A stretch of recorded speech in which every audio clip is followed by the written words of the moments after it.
Hey church family, I'm Pastor Parkher and welcome back to another daily word of encouragement. So today's word is going to come from Ephesians chapter 4 verses 26 and 27.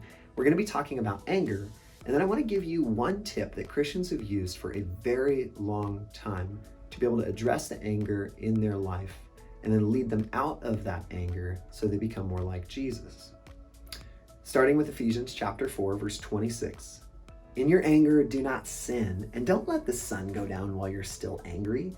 Do not give the devil a foothold. Oof, what a powerful verse. None of us want the devil to have a foothold in our lives, but almost every one of us is going to wrestle and struggle with anger to varying degrees in our lives. So how do we become the type of people who don't allow the devil a foothold and who are less and less angry as we follow Jesus in through our lives?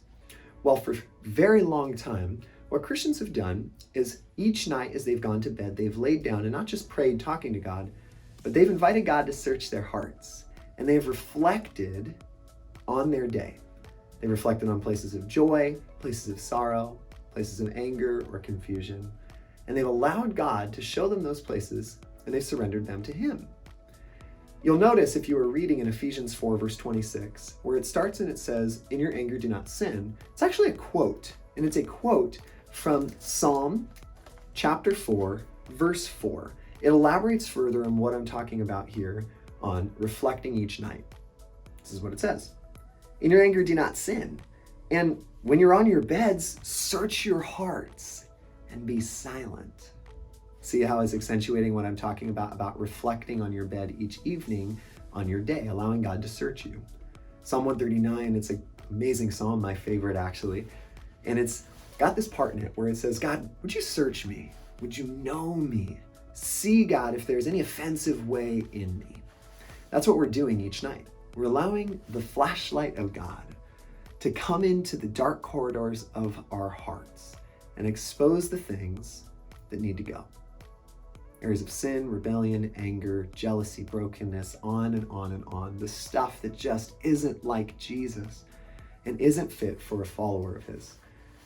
Anger is one of those things. So here's what we want to do. We don't just want to reflect and then feel bad and feel miserable. That allows the enemy to still have a foothold in our hearts. We want to reflect, and we want to pay attention for patterns, especially this week as you reflect. Please do this on different places in your life. Where are the moments where you feel happy throughout the day? What are the commonalities? Find patterns of joy. What are the patterns in your life where you feel maybe anxious or stressed? What are the patterns in your life where you notice that you get angry? For the sake of the conversation, let's just stick with that anger one. Begin to address those patterns. And then you need to pre-decide, how will you respond different in those times, in those patterns when you get angry? See, the enemy loves, there's no creativity. And so he loves to just use the same old plans on us over and over and over again. Helping to recognize the patterns in his schemes for our lives, especially in things like anger, heads him off at the pass, frustrates and confuses his plans for us, and allows God and His plans for our lives to flourish. So as you look at your life, where are the moments where you feel angry? Maybe it's when you're driving.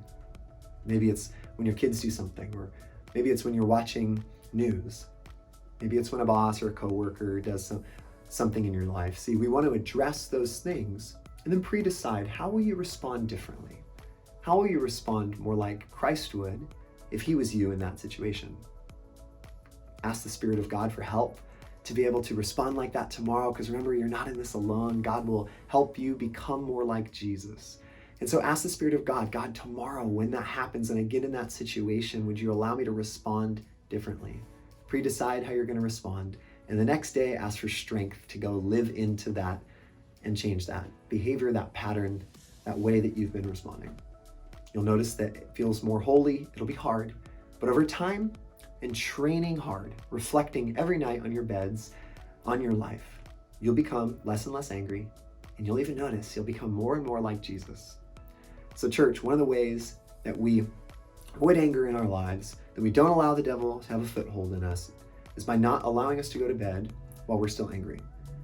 To every night, searching our hearts, allowing God to search our hearts, expose patterns of sin and rebellion and anger in our lives, asking the Spirit for strength so we can pre-decide how we're going to respond to those things in the future, and then going out and getting it done. I hope that this helped you.